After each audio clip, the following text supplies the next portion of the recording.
நான் மெய்யான திராட்சை செடி, என் பிதா திராட்சை தோட்டக்காரர். என்னில் கனி கொடாதிருக்கிற கொடி எதுவோ அதை அவர் அறுத்து போடுகிறார். கனி கொடுக்கிற கொடி எதுவோ அது அதிக கனிகளை கொடுக்கும்படி அதை சுத்தம் பண்ணுகிறார். நான் உங்களுக்கு சொன்ன உபதேசத்தினாலே நீங்கள் இப்பொழுதே சுத்தமாயிருக்கிறீர்கள். என்னில் நிலைத்திருங்கள், நானும் உங்களில் நிலைத்திருப்பேன். கொடியானது திராட்சை செடியில் நிலைத்திராவிட்டால் அது தானாய் கனி கொடுக்க மாட்டாதது போல நீங்களும் என்னில் நிலைத்திராவிட்டால் கனி கொடுக்க மாட்டீர்கள். நானே திராட்சை செடி, நீங்கள் கொடிகள். ஒருவன் என்னிலும் நான் அவனிலும் நிலைத்திருந்தால் அவன் மிகுந்த கனிகளை கொடுப்பான். என்னை அல்லாமல் உங்களால் ஒன்றும் செய்யக்கூடாது.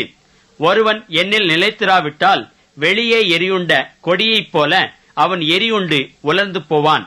அப்படிப்பட்டவைகளை சேர்த்து அக்கினியிலே போடுகிறார்கள், அவைகள் எரிந்து போம்.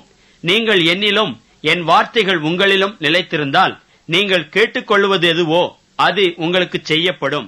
நீங்கள்